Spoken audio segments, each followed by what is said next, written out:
Detroit Den 313, welcome back. Steve and Will finally got our schedules together. I know we did a little episode the other day, but this week's been a little hectic. Big game tomorrow, Sunday at Ford Field, 1 o'clock, Lions Bears. Pumped for it. Big game, division game, 2 games coming up this week. So this is a big week for the Detroit Lions. This is where we can send a statement this coming this week. Sunday, short week, Thursday, Thanksgiving. These next 2 games are absolutely pivotal. This is where we will send a statement. Statements time. Let's get into some injury news. Nothing really new to report. I mean, Vitae, 4-game IR. I think his season's done. I think his career is done. I don't know what's going to happen with Big Hal. But other than that, the Lions are pretty healthy. Will, what do you think? Jonah Jackson out too. I mean, Jonah Jackson's just always been out. I'm talking like new news. Like Jonah Jackson's missed a lot of time this season. I'm just gonna bank on him not coming back for the year. Just until I'm proven otherwise. No, they said he's banged up. It was like I think ankle and wrist. But he's more banged up than a 2000 Civic. Hey man, when you got an offensive line playing at the caliber that we're playing, when we got guys down, I would let them rest and get 100% healthy for this playoff run as well. Absolutely, I ain't mad at it. Graham Glasgow's playing very well. So, I mean, no new injury news to report. It's just, it is what it is. I'm curious what's going on with Isaiah Buggs because it keeps saying illness. Yeah, he's been sick since week 1 apparently. So I don't really know what's going on there either. Yeah, I'm curious what I'd like to get to the bottom of that, man, because he shows spurts, man. So I'm a little bit confused, and then I'm wondering if Broderick Martin's finally going to get a little bit more playing time. Buddy, I have better odds of getting more playing time this week than Broderick Martin. Well, he'll at least probably be active. So it seems like I think would he go up to like 11 snaps last time? So, yeah, look out. I'm wondering if they're like going to progressively keep giving him a little bit more workload. I'm just waiting on Brad to look at me at section 139 and hit the old bring the kid in because I'm ready at any time. I don't think we're ever going to see that, but you could tomorrow. Okay. Keys to the game. What are we looking at? The Bears. They've played pretty decent the last few weeks. Still the Bears. They're still kind of in the bottom tier of the NFL, but they do have some issues for us. I think, man, I'm respecting these Bears right now, man. I think they're underrated. Just looking at some stats, man, the first 4 games, they were giving up 1 million rushing, 1 million receiving, or passing. Like they were just giving up everything. Like I think it was, I got them right here. Points allowed, average 34 points a game given up. Passing yards, 383, almost 400 yards passing, 115 rushing. Like, and then a third down conversion percentage of almost 60% through the first 4 games. This team was bad, very bad. But the last 6 you're looking at, they're only giving up 19.7 points, 284 total points, 449 rushing yards a game, 235 passing, and then they've got that third down conversion percentage down to 35%. So this team has pretty much cut everything in half. This is a different team. And Justin Fields is back this week. And they, just before he hurt that thumb, man, he was playing some decent football. I've never been a super fan of Justin Fields, but he was playing some decent football. So, in a game that a lot of people are saying should be a no-brainer, I'm throwing some respect to the Bears. What you think? Well, yeah. Respect and the Bears just don't go hand in hand with me. I have no respect for the Bears. None. We should do exactly what we do. You threw out all those fancy, nice stats. That's nice. I appreciate you putting that kind of effort.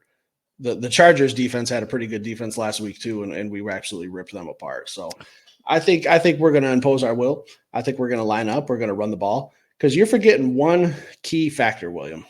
I highly doubt David Montgomery is pissed off. This is a revenge game for him. Yeah, no, I 100% get that, man, and I'm excited for it as well. But the bottom line is the bottom line. Over these last 6 games, the Bears have played a lot better. The Chargers had a great game prior to playing us where they had 8 sacks and they kind of got things going, but the Bears have been playing substantially better. They've been playing well enough to have pretty much you at quarterback the last couple of weeks and them still get out there and compete. So, buddy, we'd be Super Bowl favorites if I was out there. Unreal. Next, so what are we talking about? Call me Stevie Shoebox for no reason. I'm just Oh, saying. goodness. I mean, it's in And the I am super excited to see what David Montgomery does this week. I think he may rush for 500 yards. I mean, you might want to just rest Jahmyr Gibbs this game. If you I need- remember during training camp, they had the Lions social media team put out like these little sticks of who the teams or who the guys were looking forward to playing to the most. And David Montgomery just held up that Chicago Bears one and said, "You already know it's on site." Hey, yeah, he couldn't get to that quick enough. You had guys that would come up to it, kind of hemming and hawing, like, No, he knew. He immediately said, "The Bears are gonna get it." So a little concern of mine. Detroit has really struggled with mobile quarterbacks. We've struggled with the pass rush. I think it needs to come to life in this game because you can't let Justin Fields run all over on you. Can't let him get loose. You got to maintain some containment. Got to keep him in the pocket and force him to throw. I think that's hands down where he's not very good at is throwing the ball and playing true quarterback when he gets out on like some boots or some QB draws or sweeps, whatever. That's where he's dangerous. But if you actually just force him to pass and you play a little defense on DJ Moore, this game should be a wrap. Honestly, man, I feel a little bit different, man. I want him to run around and do his thing. I remember last season when he was running around, I was thinking that he was about to break the regular season rushing record. He was running around so much on us. And then he got that hip banged up and we just took over the game. Like when he gets into those spurts to where he's a glorified running back at QB, and he starts taking a pounding, he doesn't have a running back's frame. He's not going to be able to take those hits from NFL players down in and down out. And I don't think that he can do that over the course of a whole game, playing those desperate, run plays over a whole game. So if that's what he has to resort to, I'm fine with it. Let's make him do that for 4 quarters and just punish him at the end of every run. And then I'm all right with it. But what I don't want to see is him making plays downfield. His passing percentages for short passes are actually less than his passing percentage for passes 20 yards downfield, which is interesting to me. So I don't want him breaking the pocket and making big plays like DJ Moore, even though I do have DJ Moore on my fantasy team. We both say the same thing every single week, man. Bottom line is Detroit Lions before any of that other stuff. I don't care if they shut them down to nothing this week. Yeah, I think the matchup I'm looking at the most, if we're going to get into like some one-on-one battles, it's going to be Cam Sutton and DJ Moore. Because I think DJ is the vocal point of their offense. That's Fields' go-to guy. I know he likes to check it down a little bit to Cole Kmet. I think DJ Moore is just their big play guy, man. If we can limit him, and he's kind of boomer bust. Like he's just kind of like he's either going to get 10 catches for 160 yards and 2 touchdowns, or he's going to get 3 catches for 25 yards and that's it. So I think if we could lock him up a little bit, play a little bit better in the secondary, which is going to result in the defensive line playing a little bit better and getting after Justin Fields and beating up that O-line a little bit. That D-line, man, that's what I got to see this week. Like it's been the vocal point of the last 6 weeks, it seems like, since we've really put some solid pressure on quarterbacks.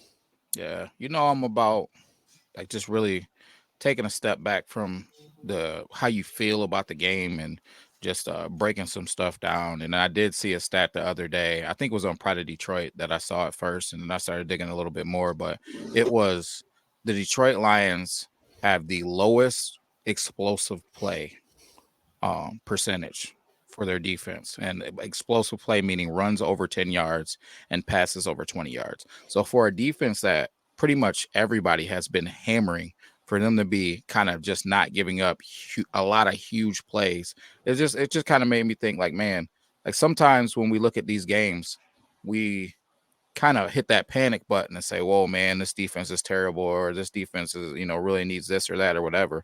Sometimes, man, we just got to remember it's about getting those W's, and week in and week out, it's not going to be the same thing. So one week you might, an offense might come in and light it up on you, and the next week you might shut somebody down. So it's about just having that endurance, man, and just continuing to chip away. I'm excited to see how we handle Justin Fields, because just like you said, we struggle against mobile quarterbacks, man.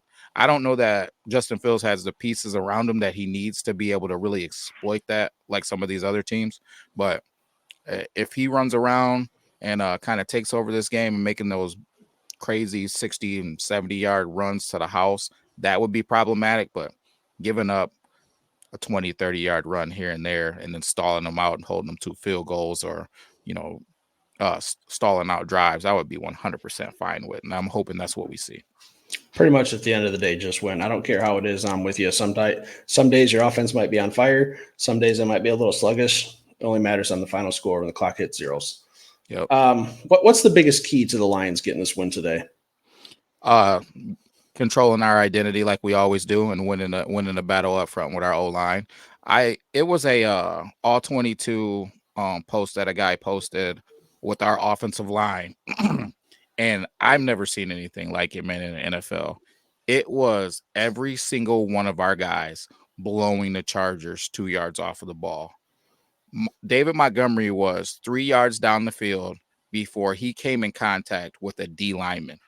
It was just literally mind-blowing to me. For a team that when we talk about looking at roster to roster, you're looking at Khalil Mack and Bosa out there. Like, man, I was like, that's different. That's special. So I think it's the same thing for a defense that's only given up on average over the last 6 games, 50 yards rushing a game. If we can go out and dominate the run game, then this game is absolutely over. But I think the great thing about these Detroit Lions is even if this defense has found their niche, I know they signed or they went and got at the trade deadline Montez Sweat, paid him a ridiculous astronomical amount of money, like he was Myles Garrett or something. I think 4 years for almost 100 million, 98 million or something crazy. Like that was just silly to me. But anyways, if for some reason this defense can slow down our rushing game, I don't think that they can stop us passing, man. And I think that's the great thing about these Detroit Lions. And I think it's what makes us so dangerous. We're not one dimensional. We're not a run only team. If you're stopping our run, good luck. Deal with Amon-Ra, right? Deal with Laporta, right? Deal with Reynolds. Don't let J-Mo get going. The list goes on. Khalif running underneath. Like this is a team that can beat you on both sides of the football. I think it's going to take an act of God to get Jameson Williams going personally, but that's a topic for another day. But I am with you. The Chicago Bears have a good defense. They've got some pieces. They've got some guys. They got some linebackers. They added Montez Sweat. They got a young, underrated corner who doesn't get talked about, Jalen Johnson.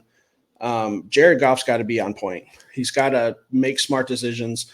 We've seen him do some dumb stuff where he throws a pick six, and it's just kind of like, Jared Goff, what are you doing? Stay away from that. Keep the chains moving. I think this is going to be a Goff game. I don't think he's going to have what he had last week with over 300 yards and 2 touchdowns, but I think if he's just efficient, somewhere in that like 260, 270 range, a couple touchdowns, just keep drives going. I don't need you to light up the scoreboard.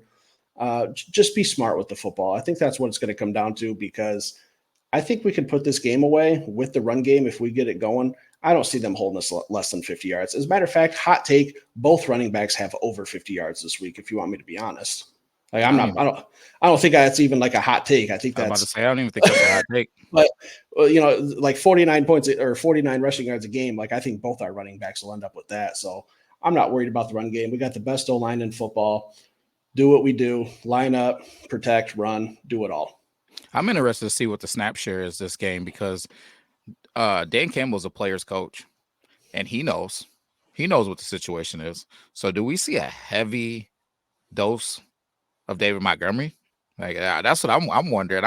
I'm so excited, man, and I'm pulling for him anytime these revenge games, man. I'm always pulling for these guys. But on a complete, we kind of hit on it just a little bit, but I want to talk to the people about something. Because we confess our sins here at Detroit Den, right? Correct? We said it all the time. 100%. So can you tell the people who you traded? I traded Jameson Williams. Yeah, you could have your 1.5 catch per game. Hey, listen. Number one, you guys heard it. I told you when we documented it a few weeks ago. He said it would never happen. He's come on. That was trade bait. Yeah, come on. If blocks were a fantasy football stat, you might have fleeced me. But 2 catches a game, like I got to see a breakout game. And again, I'm going against you. And actually, you need to win more than me, because I've already beat you this year since we're on the topic. Unreal. But I hope Jameson does go off. I hope he goes off for over 100 yards, 7-8 catches, 2 touchdowns. Please let it happen. I will gladly take that. I say that to say this, man. A few weeks ago, I told everybody who would listen, go out and get Jahmyr Gibbs. I swore it up and down. A couple of people hammered me because a week after I said it, he got a little banged up, and I think he sat out the following game. And I was like, I didn't come off of it. I said, guys, I know when someone's special. I'm telling you, go get them and get them for the cheap, because people are probably, you'll catch somebody wanting to give them up for the cheap. I'm gonna say this again, and I said that because I want people to understand that I don't just come on here and talk. And I went and got J-Mo because I believe in him, and I think that he's special, and I think that we are going to see a breakout game against Chicago. And by breakout, by breakout, I mean he's going to make some huge plays and score a touchdown. I do believe there's going to be a touchdown, but I think that we're going to start to see him get into a flow, start to get a few more touches, and over the course of the next few games, I think that we're about to see the reason why we went and got J-Mo. So again, if you got somebody as crazy as my co-host here, Steve, that's going to give him up, go get him, because he's about to break loose. So let me ask you this. Talk to me. Does Jameson Williams touch the ball more than 2 times this game? Because I'm kind of getting frustrated with his usage. Now, we've talked about, and we've done solo or individual shows focused just on Jameson Williams. Yeah. He just doesn't touch the ball. And that's not, like, I get it, man. You got to make the catches when you're given the opportunities, but there's other ways to get you the ball instead of just sending you on a 50-yard deep post. And we've slowly started to see that a little bit, but it's like they give him the ball once and it's like, oh, okay, good job, J-Mo. And he's going out there and making huge blocks. Like, I don't know what Ben Johnson needs to see to like build his trust, but he's the most explosive player on this offense. Him and Jahmyr Gibbs and David Montgomery, I guess he had a big run last week, but those 3 guys, when they touch the ball, you never know what's going to happen. Hey, listen, man, here's one thing that I'm going to say about it. I think that Ben's a wizard, and I think that he is kind of sprinkling J-Mo in as he sees fit, as far as from a development standpoint, as far as him being ready. And I think he might be keeping a little something for the back half of this thing. I think maybe he's just not in a rush because he doesn't need to be yet. We're 7-2. We don't got to show everybody what we got. You know what I mean? And by no means do I think that he's completely taken things off the board. But I do think, I look at myself, man, and I'm a mediocre high school coach, right? And I keep things in my back. That's being pretty, I don't know. Exactly, right?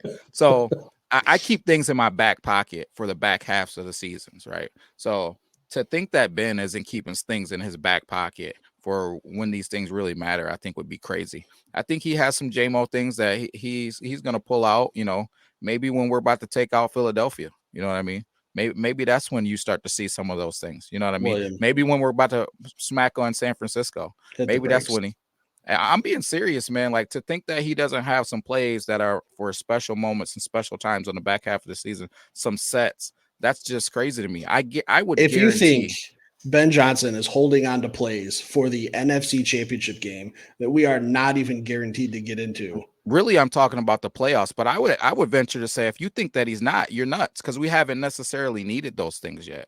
Like, so I think that there's some sets. I think that there's some plays that are already being prepared for this run, man. Because why would you show them now? Because even if we would have, like, say for the Chargers game, like, so if we would have slipped up and lost that game, is it the end of the world? No. So would you be upset that you didn't run those sets because you lost a regular season game?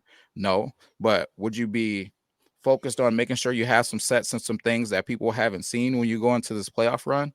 I think absolutely, man. Like I said, it's something that I think about. So to think that Ben wouldn't be thinking about it is just crazy to me, man. I think that there's going to be some things that we kind of unveil as this season goes that he already has on the books and prepared, because you got the installment phase too. So you don't just run this stuff. You got to install it. You got to put it in the pregame. You draft a guy in the top 15, he needs to touch the ball more than twice a game. That's all I'm saying. We're 7-2, baby. I understand. You ain't got to do nothing. I understand we're 7-2, and we're getting into the meat and potatoes of the schedule right now, where it's not, we're playing bums. We're playing average to above average teams the rest of the season. You say what you want about records, but there's some teams out there, the Saints, the Broncos, those are on our schedule. They're playing good football. We got pretty much a whole division lineup still. We've only played the Packers. Yeah. This is where it needs to start, like, a little bit. I'm not saying I agree. I'm not saying you're wrong, 2 touches a game is kind of like, what are we doing? Yeah, I think part of it comes in situational too, man. It's got to be in the flow of what's going on. So I think, but I do think we're going to see a little bit more though. I think we're going to see a little bit more on this back half of the season. I even like how he sounds, man, through interviews. He's talking about, hey, my time's coming. Like he feels good about it. And I think what we might see, and this might be a hot take, when we start to get into these playoffs, man, in the back half of the season, if those games are some games that we really need to win, why don't we see him in a punt return game? That would be something I'd like to see too. I think it's these things right here, his hands. Yeah, you have to be able to catch a football on punt return, I'm pretty sure.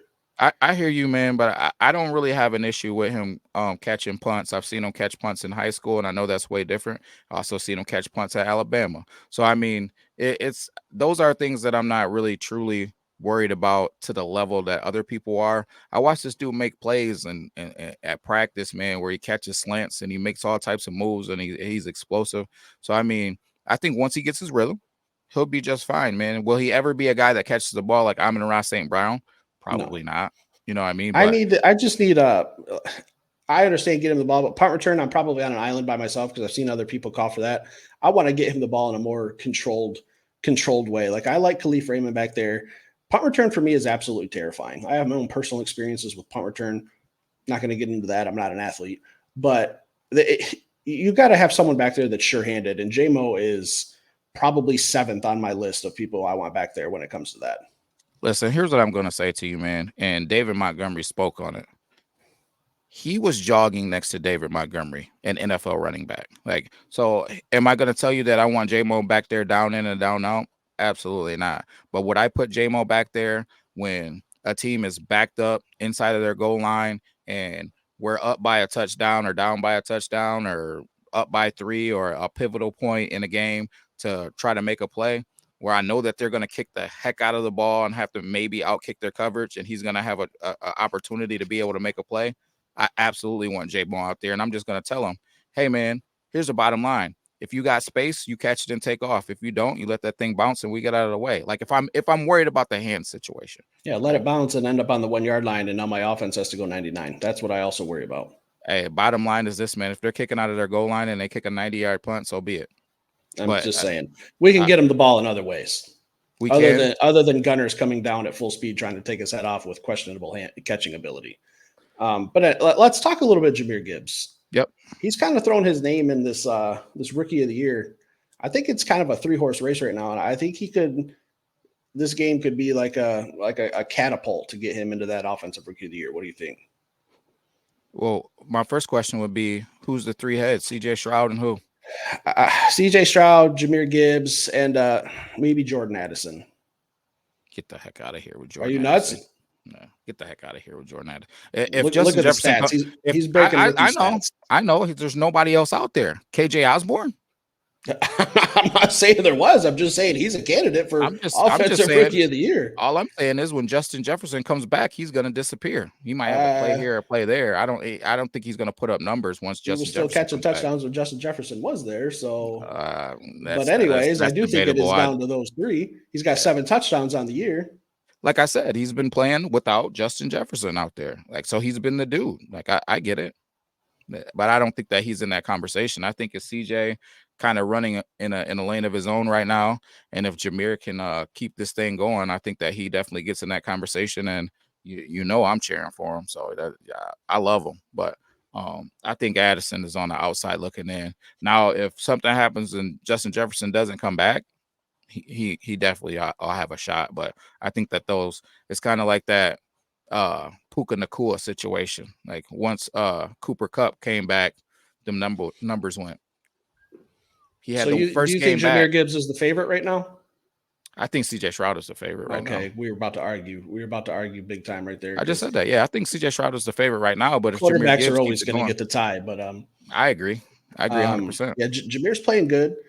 I think if he keep this track, I think he's going to get 1,000 yards, maybe 8-9 touchdowns. He's kind of getting hot where he's averaged a touchdown a game. I don't think he's going to be able to maintain that kind of pace for the rest of the year. I hope so, but I'm just betting against the odds of that happening. If he gets 8 touchdowns in 8 straight games, I'll be very happy. I just don't see it happening. But is it safe to say that Jahmyr Gibbs is the best running back in the NFC North? I think it's between him and David Montgomery, if we're being honest. I love David Montgomery, man. I love Chuck Bruce, but he's the guy. Jahmyr Yeah, Gibbs is the guy. He's the guy of the future. But I mean, if you had to say who are the two best running backs in the NFL, being unbiased, it would be those two. And I do think Jahmyr in the has NFL and NFC North. I was about to say, whoa, yeah, whoa, big mishap on my part there. No, he's the most exciting guy in the conference, in the division. He touches the ball, he can go to the house. I mean, so could David. He did it last week. So I think that we have a very nice, you know what, I might say we might have the best running back duo in the NFL. There's no mind about it. We do. Yeah, we do it. I can't think of one off the top of my head. So big game tomorrow. We got a two-headed monster in running backs. I think we're going to see a heavy dose of both of them. I think we're going to try to impose our will. We're going to try to lean on that offensive line. Jared Goff, do what you do. Be just that little step above a game manager. Be smart. Don't turn the ball over. I'm pretty sure that's pretty much the keys to victory right there. Yeah, I got a question for you, man. And guys, I want the people to comment in the chat what they think.